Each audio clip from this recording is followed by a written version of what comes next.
Hey YouTubers, it's your boy Lightswornduelist99 coming at you harder than an MW2 parameter, but coming in rough and easy going like Neptuna's badass attitude. So here we're gonna be starting it off with the Lightsworn deck profile. I mean, this is yours truly signature. Before we get started, I actually like to give a special thanks basically to pretty much all my viewers out there. I mean, I got like maybe 4 days with these videos up, and I mean almost close to 200 views. I mean, it may not be the biggest thing, but I mean, honestly, I'm the new kid on the block with uploading these vids. So basically, I mean, it means a lot, I guess, be uploading and I mean knowing that these videos are being seen. So if you guys want to see anything in specific, you guys just leave a little message for your good friend Lightswornduelist99, and I'll be into that. So let's get started. We start this off right here with a double Celeste. I mean, some people might be just disagreeing with me with only just running one, but basically, I mean, I've been running two. It's been pretty fine. It's been pretty sexy, basically, with just running two. So, and pretty much, I taught twice with this deck at my locals at a game of Swiss. So, and pretty much, I've never found this card pretty much to ever clog the hand. I mean, it's always pretty good. And plus, the effect is that whenever I tribute a Lightsworn, I can send the top 4 cards of my deck and destroy up to 2. So, any back row elimination or any of those monsters eliminations, it's always good to clear up the field. Very sexy, very fine. Next on the block, Aaron. Basically, our little monk. Great for basically for any of those nasty surprises, those sandguns, for any of those face down defense position monsters. Effect: whenever it attacks one of those face down defense position monsters, bounces to the deck. So I mean, it could be great for getting clear of those sun guns, Raikos, or any of those little nasty beat sticks right there. I mean, beautiful, beautiful, and plus end phase going in for those 3s. And honestly, before I actually ran Aaron, I forgot the dragon one. I mean, my friend recommended running Aaron, and up to now, it's been pretty fine, pretty sexy, and pretty consistent with it. So I like Aaron. It's a beautiful card to be running in the deck. Next, we got Garroth, our good man Garroth right here. Whenever the effect of a Lightsworn activates, or that sends pretty much cards from your deck to the graveyard pretty much by milling. Effect: mill the top 2, and pretty much for any Lightsworn pretty much sent by his effect, we're gonna pretty much be we're gonna be plussing for his effect. So pretty cool. I mean, I'm pretty good with 2. It's been pretty good so far. And right here, our good guardian angel, our good friend right here, the only one that pretty much gets the job done against those heavy beat sticks.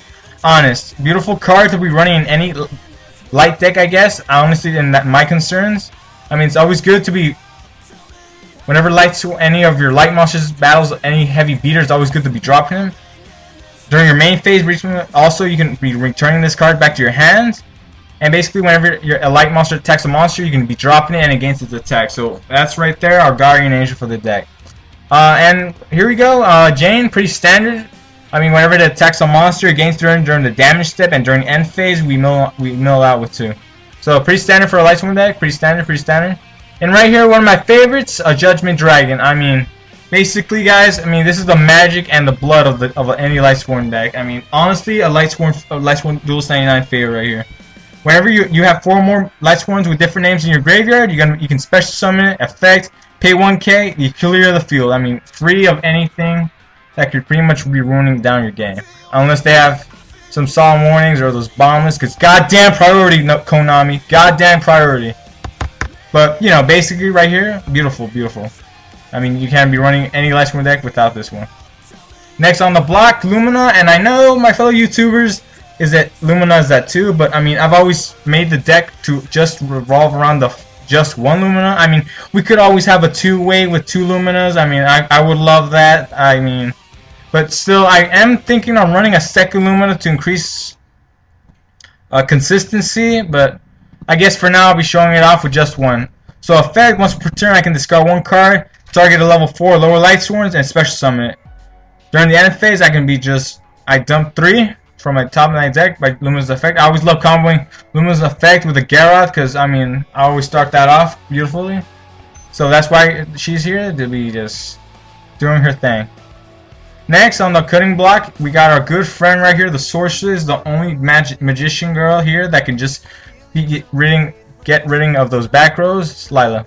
Basically, during my main phase, I can target one spell or trap card my opponent controls, change it to face up attack to defense. Just start popping. I mean, great for those back row eliminations, for anything nasty, for those Mirror Forces or Solemn Warnings that could, or any card that could be pretty much ruining your plans with Judgment Line. Since priority is gone, but you know, it's still good. It's still good. So that's why she's there. End phase, you're gonna be going down with 3. So that's right there. Beautiful, beautiful.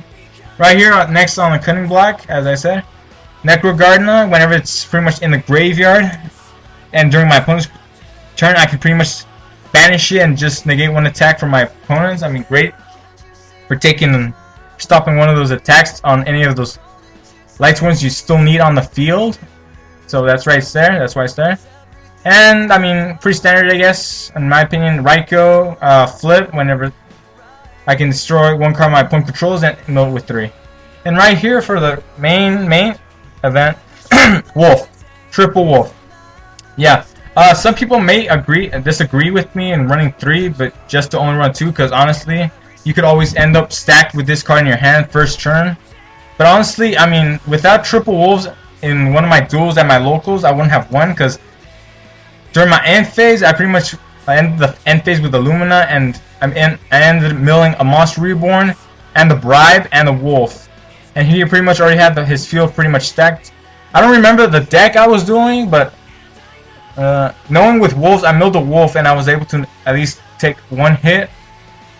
So it's pretty much a good lifesaver, and plus, I mean, yeah, it could get it into a stacked hand, but honestly, I'm good and fine with triple Wolves, and plus, it's good fueling for Celestia, so that's why it's there, and that's why it's running well. 1 charge, basically, you're going to be running that in any Lightsworn deck. You're going to be sending in top 3 cards from your deck to the graveyard and add a level 4 lower. I mean, great for adding any of these lovely, lovely ladies.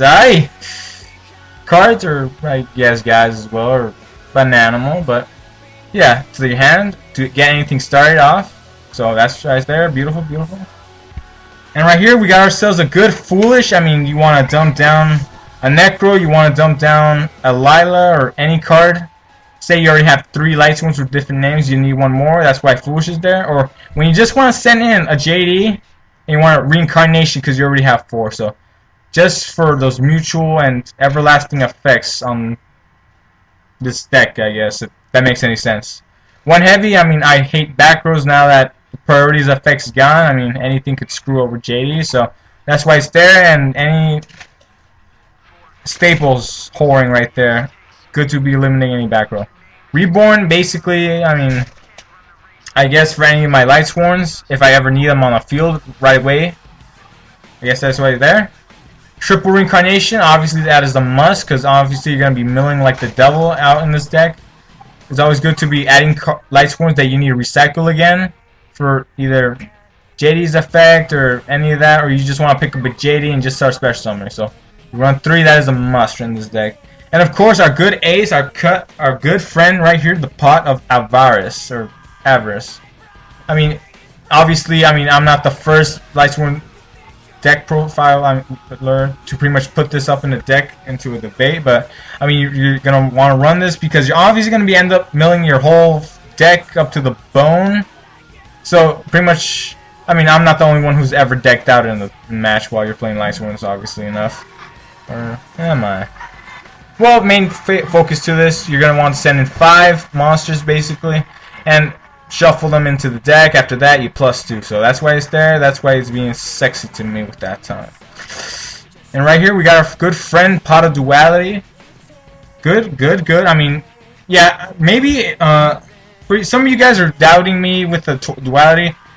Thing is that I always start off pretty much slow with nothing pretty much good at the hand. I would never pretty much use it unless I knew that I wasn't going to be milling a Wolves or anything, now that I stack them. But whenever I start off slow with a Raikou, it's always good to set a Raikou. I always start off with a Bribe, set a Bribe, and just going for those pots.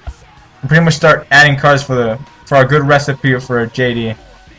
That's why it's there. I pretty much be adding cards and plussing.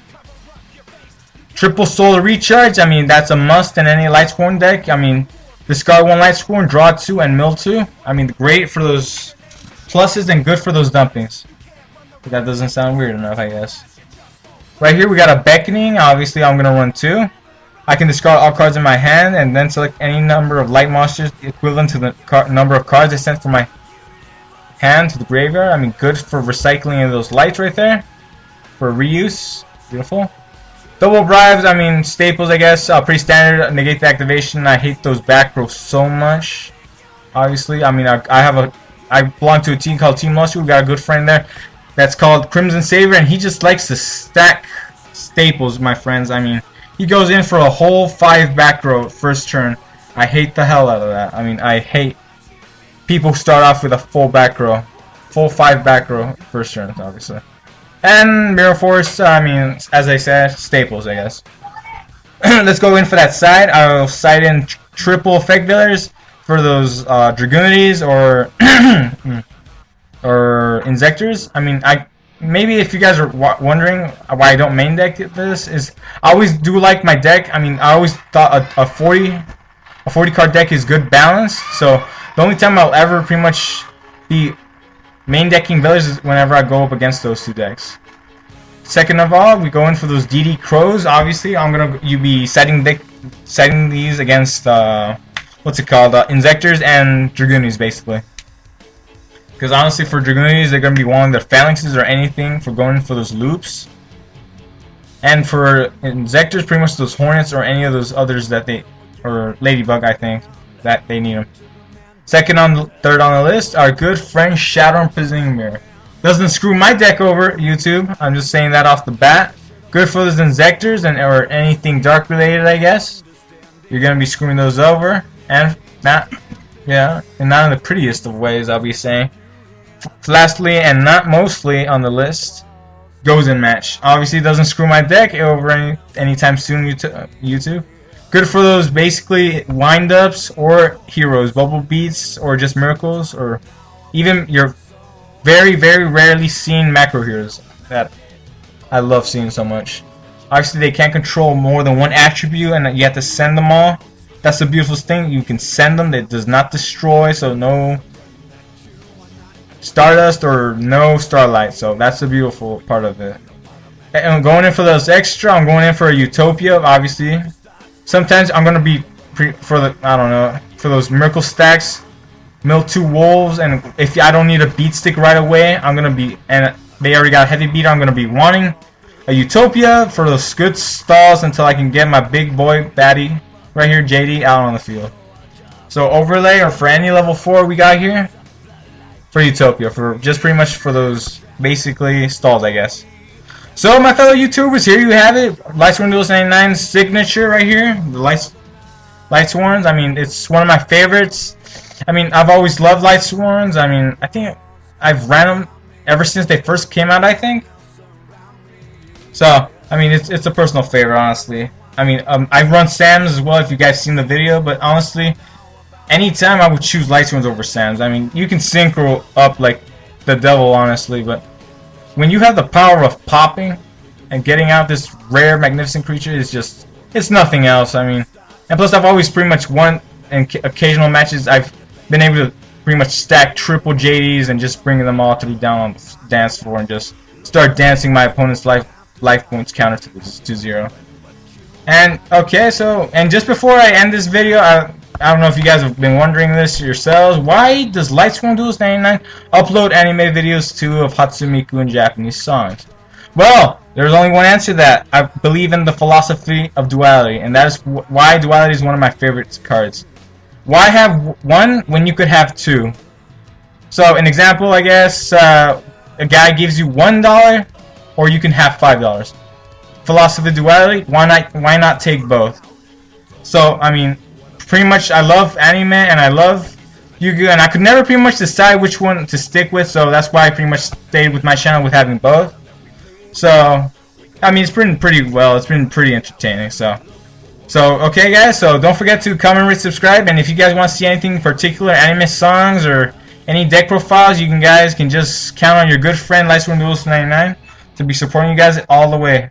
So you guys have yourselves a good Saturday, because I got a good game right here, Hyperdimension Neptunia calling me, and I gotta go.